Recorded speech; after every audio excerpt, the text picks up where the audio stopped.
neste momento, Deus, através desta emissora, leva até você mais um programa de fé, com hinos, orações e uma palavra poderosa a seu favor.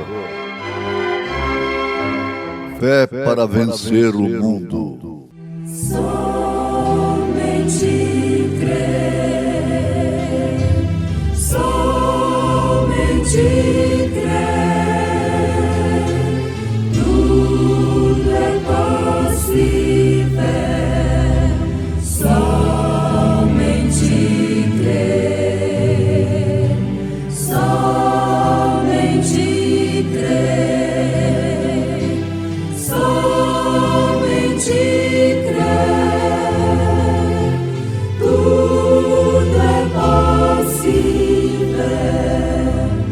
somente crer.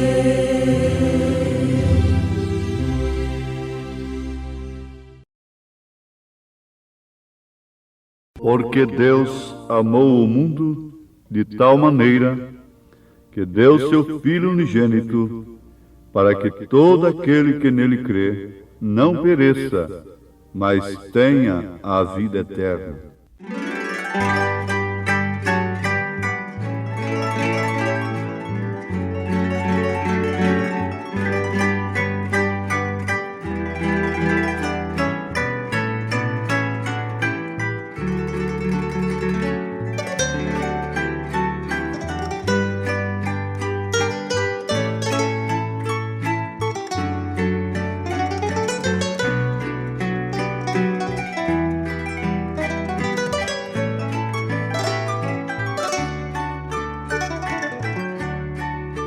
Quanto tempo distante de Deus, contrariando tudo que aprendi, nos caminhos do mundo vaguei, sem destino, sem rumo seguir, com o exemplo daqueles que amo, que comigo compõem o meu lar, novamente bem junto de Deus, e pra sempre almejo estar.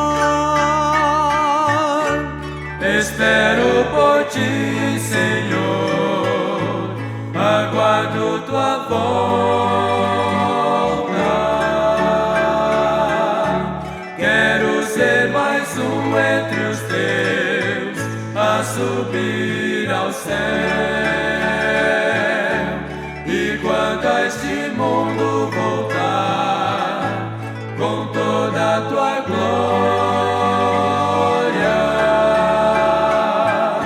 estarei bem juntinho com os meus, a te contemplar.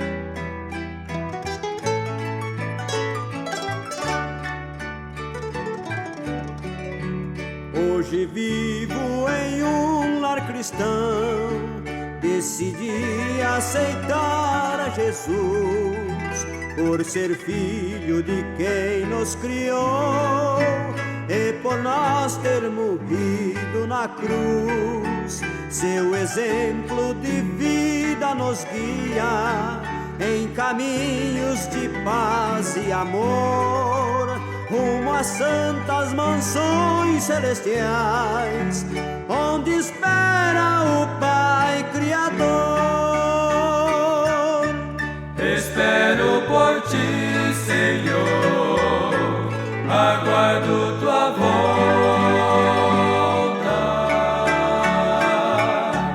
Quero ser mais um entre os teus, a subir ao céu. E quando a este mundo voltar, com toda a tua glória,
Continuando com a mensagem tremenda e poderosa do profeta de Deus, nós receberemos mais um passo na fé e conscientização daquilo que somos em Cristo Jesus. Vendo o sangue, passarei de vós. Vale a pena repetirmos isto, lembrando daquilo que os 2 discípulos de Emaús disseram, pediram a Jesus: fique conosco, Senhor. Fique conosco. Então, eles não queriam que o Senhor passasse deles. Mas neste caso, aqui no Egito, a promessa era esta: vendo eu o sangue, passarei de vós. Isto quer dizer que era o próprio Deus trazendo ira, juízo sobre o povo, que não expusesse o sinal. E neste caso, é terrível estar com Deus.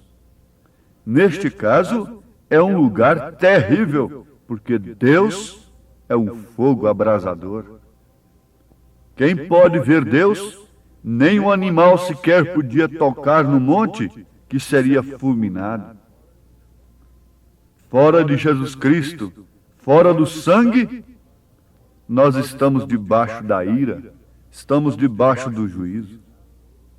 E neste caso, só uma coisa pode fazer com que o juízo passe de nós: é o sangue de Jesus Cristo. Fé no sangue de Jesus Cristo, trazida aos nossos corações, não por uma interpretação humana, mas pelo próprio Espírito de Cristo. Então o sangue era o sinal que o requerido por Jeová havia sido cumprido. O sangue foi o sinal. A vida, Deus havia dito: porque no dia em que dele comerdes, morrerás. Gênesis capítulo 2, versículo 17. E agora havia uma vida posta em substituição pela vida do crente. Porque Gênesis 2, 17 tinha que estar em cumprimento. Deus vela sobre a sua palavra para a cumprir. Mas ele deu a via de escape.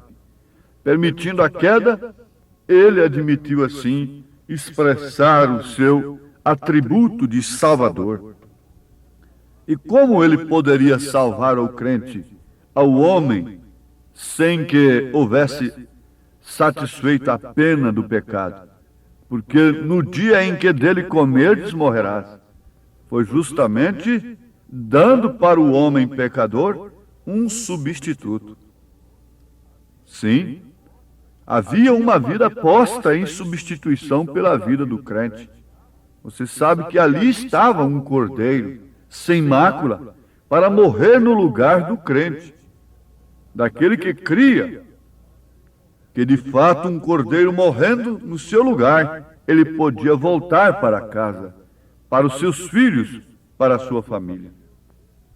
Então Deus, em sua misericórdia, fez um substituto. E isso consistiu em algo que tinha que morrer em seu lugar. Você está vendo isto no Velho Testamento? E como você olharia para isto no Novo Testamento? Seria ir ali matar um cordeiro, uma ovelha? Seria ir ali fazer uma confissão secreta a um homem, a um suposto sacerdote?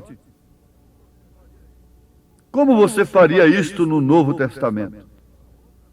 Nenhuma outra coisa serviria lá atrás, lá naquele dia, lá naquele momento, quando Deus disse que teria que matar um cordeiro e o sangue ser exposto nos umbrais das portas. Não foi legumes. Ora, veja só, notem isto. A coisa não era legumes. Não era frutas tampouco. Vocês estão entendendo? O que o Espírito está nos mostrando não era legumes, não era frutas. Esse era o sacrifício de Caim. Era bonito, na verdade. Era um altar muito lindo. E dedicado a quem? Ao diabo? Não, a Deus. Você não pode ver esses cultos de hoje como estão lindos, enfeitados, de belas mulheres, de beleza artificial e de tanta coisa, espetáculos deslumbrantes e emocionantes, que a pessoa não sabe se fala língua, se salta, se grita, o que faz. Culto de Caim era desse jeito. Mas a coisa tinha que ser outra, como tem que ser outra. Tinha que ser uma vida com sangue. Vejam aqui, ouvintes, prestem atenção. Na verdade, sangue constrange. Há pessoas que sentem mal e até desmaiam ao ver sangue. Há pessoas que se comovem e até choram ao ver sangue sendo derramado. Mas você note, preste atenção, da emoção e da sensação que uma pessoa tem ao ver sangue derramado. E veja a sensação e a emoção que a pessoa tem quando uma bola entra lá no gol. Quando a mulher passa ali devidamente fantasiada e exposta. Qual é o tipo de reação que a pessoa tem? É diferente. Quando a pessoa assiste um culto muito bonito, com corais adestrados, bem treinados e vozes à ponta de agulha, a sensação é muito diferente. A emoção é muito diferente de quando você vê sangue sendo derramado. Há emoção, há sensação, há alguma reação interior? Sim, perfeitamente. Mas veja, qual é a reação que há naquele culto caimita? E qual é a reação que há naquele culto de Abel? Quando se vê sangue, a reação é completamente diferente. Embora os mesmos sentidos estejam sendo acionados, movidos, ativados, mas você está agora com esta mensagem para você poder fazer a diferença. Quando você vê espetáculos religiosos, espetáculos femininos e coisas assim, você vai lembrar desta mensagem. Na verdade, isto causa arrepio, emoção, sensação. Mas quando eu vejo sangue, se você ver o sangue de uma pessoa sendo derramado, se você ver agora um homem ali sangrando o outro, e aquele sangue jorrando no chão, você vai ficar indiferente? Dificilmente um homem poderia ficar indiferente. Há também uma emoção, há uma reação interior ao ver aquele espetáculo tão horrível, tão terrível. Então o altar de Caim era lindo, lindíssimo e causava uma reação, uma sensação, uma emoção. E o altar de Abel era totalmente diferente. Era um cordeiro trêmulo sangrando. Não é assim que sempre Deus tem se manifestado? Vejam as lágrimas do verdadeiro arrependimento pelo pecador e a pecadora se identificar com o sangue de Jesus Cristo. É completamente diferente de uma emoção trazida pela eloquência de um grande pregador. É completamente diferente da emoção trazida por um dom que está ali sobre um homem. Isto é completamente diferente, porque é uma identificação de alma. É uma alma passando por uma experiência de transformação, de morte da sua natureza e vivendo aquele sacrifício em si. Então a vida havendo saído do sacrifício, agora o sangue era o sinal, de que o mandato de Deus havia sido cumprido. Está certo? Isso é pela perfeita vontade e pela perfeita revelação de Deus, porque era a única coisa que podia responder, era o sangue do Cordeiro. Agora, que requeria Deus? Ele requeria a vida, porque o dia que comerdes, certamente morrerás. E o sangue mostrava, era o sinal que a vida havia sido oferecida. O sangue mostrava que algo havia morrido. O requisito de Deus, o sangue era o sinal que a vida já não estava, isto é, a vida do animal do qual Deus havia falado. Quando o pecador sai dali perdoado, isso não quer dizer que Deus esqueceu de que os seus pecados não precisavam mais exigência nenhuma e que nada precisava morrer no lugar daqueles pecados. Não, não. Deus nunca deixa passar isto. Cristo tem que morrer por você, em sua própria experiência individual. Filho de crente não é crente. Dizem, filho de peixe, peixe é. Na verdade, está certo. Mas filho de crente não quer dizer que é crente. Ele tem que passar pela experiência do sacrifício. Ele tem que passar por uma experiência de Cristo morrendo por ele, porque ele pecou. Como podem batizar uma criança? Se o batismo é para quem se arrepende de pecados, como se explica isto a estas alturas? É exigência de Deus no seu interior, no seu íntimo, a sua alma no seu espírito, sendo satisfeita. É Cristo morrendo por você. Isto é, você sofrendo a experiência do sacrifício de Jesus Cristo.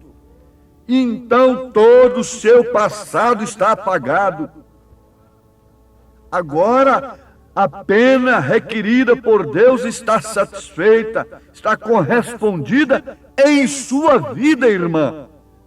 Em sua vida, irmão. Aí citam demais o texto áureo da Bíblia, porque Deus amou o mundo de tal maneira que deu seu Filho unigênito para que todo aquele que nele crê não pereça, mas tenha a vida eterna. Crer? Crer, nesse caso, seria levar o substituto e apresentá-lo a Deus. Quem é o substituto seu? Quem morreu no seu lugar? Foi Jesus Cristo. Para que você continue no pecado, vivendo sob as inspirações e aspirações de mulheres mundanas que ditam a moda para as cristãs? Quem ditou a moda das cristãs foi Sara. 1 Pedro capítulo 13 está a moda das cristãs. Foi Ana, foi Maria. A quem você pode apresentar como seu substituto a Deus, uma vez que ele requer morte do pecador? Sim, eu apresento a Cristo como meu único e suficiente Salvador. Isso é intelecto apenas, isso é mente, isso é religião apenas. Quando você diz isto e continua vivendo na mentira religiosa, num batismo pagão de títulos apenas, crendo em 3 pessoas distintas e outras coisas, e atuando como o mundo, isto não passa de intelecto, isso é um cristianismo intelectual apenas. Isso é um cristianismo organizacional, e o corpo de Cristo não é organização, o corpo é um organismo vivo, que tem passado pela experiência de atender o requisito de Deus em relação ao pecado. E esse requisito é o próprio que Deus concedeu, é Cristo. morrendo em seu lugar, como filho daquele rei que foi morto. Aquele rapaz matou o filho do rei e ele estava sentenciado à morte. O Supremo Tribunal condenou o criminoso à morte, mas antes de morrer, um dia o rei desceu lá sozinho, lá naquela cela escura, aquele homem ali isolado, aquele pobre rapaz sentenciado à morte, condenado pelo seu crime. Não sei em que estado você está hoje, nesse presente momento, mas aquele estava numa cela como eu esteve um dia, numa cela religiosa, grades dogmáticas, condenado à morte. E o rei desceu lá, naturalmente segurou naquelas grades e chamou aquele rapaz: venha cá, por que você matou meu filho? Para que você fez isto? Aquele rapaz cabisbaixo disse para o rei: ele não merecia, eu não estava em mim, foi uma força, vamos dizer, uma força diabólica que me tomou conta, foi uma precipitação horrível, eu mereço morrer. Aquele rapaz não merecia isso, eu não sei porque eu matei. O rei virou as costas e logo mandou ali colocar um tapete partindo daquela cela, dar-lhes roupas reais, a roupagem do seu próprio filho, e diz: agora você vai ter que ficar no lugar de meu filho, porquanto você o matou. Não é outra coisa que está acontecendo o que acontece com o verdadeiro crente. Eu matei a Jesus, o meu pecado levou à cruz, ele foi condenado por causa de mim, mas Deus exige agora que minha vida esteja em seu lugar, que ele esteja em meu lugar, que eu esteja em seu lugar. E você tem que tomar o lugar de filho, tem que tomar a roupagem do filho, não de uma denominação. Aquele homem que entrou com a capa na grande ceia, com uma roupagem denominacional, foi lançado na grande tribulação. Na ceia do Senhor não se entra com roupagem dogmática, com interpretações de homens, com doutrinas humanas. Tem que entrar com a roupagem do Filho, com o manto que não pode ser rasgado, não pode ser dividido em credos e dogmas como o vestido foi. É o manto, é aquele manto intocável, é a sã doutrina, é a palavra dos apóstolos e dos profetas sobre a qual a igreja está edificada. Tome o lugar do Filho, responda pelo Filho dentro de sua casa, em todos os lugares. Tome a roupagem de uma santa mulher, tome a roupagem da palavra, para você se apresentar diante do Rei como filho de Deus, por adoção, como diz São Paulo, em nome de Jesus Cristo. Amém.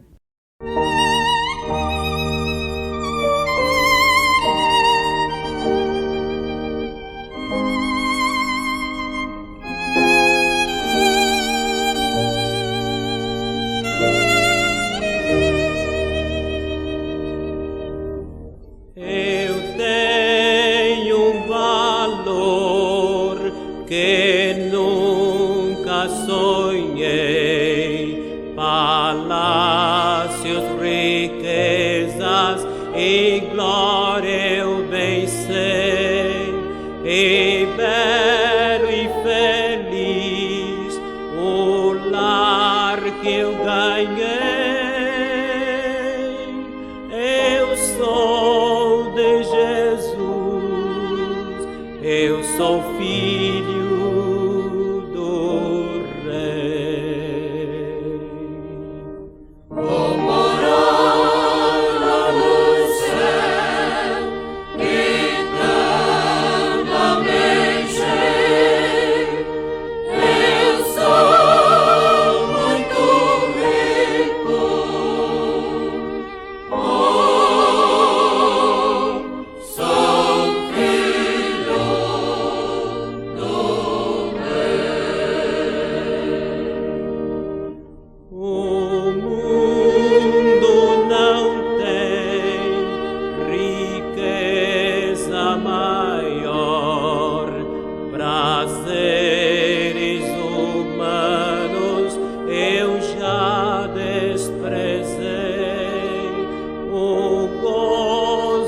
real só Deus pode dar.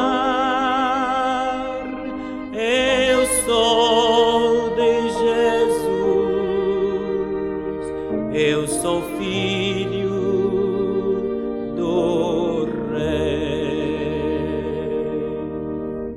Vou morar lá no céu, que tanto almejei. Eu sou muito rico, sou filho do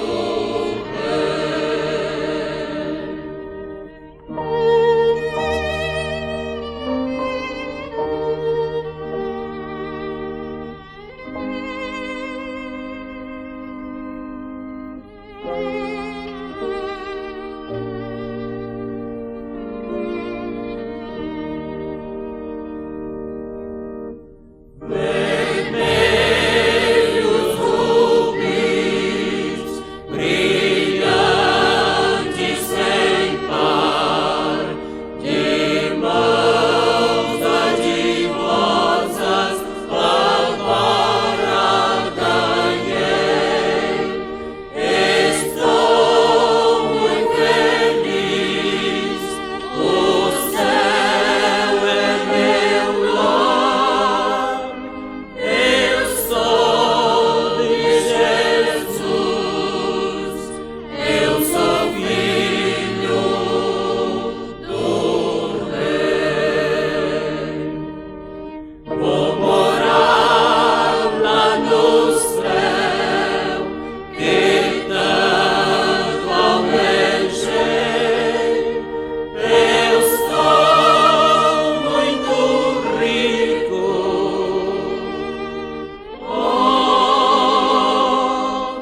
sou filho do Rei.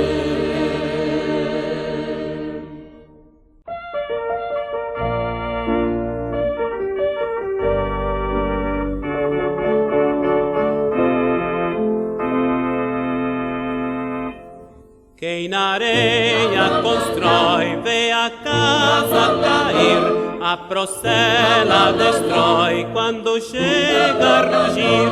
Se o vento soprar, em perigo há de estar, sobre a areia a mansão, sem firmeza no chão.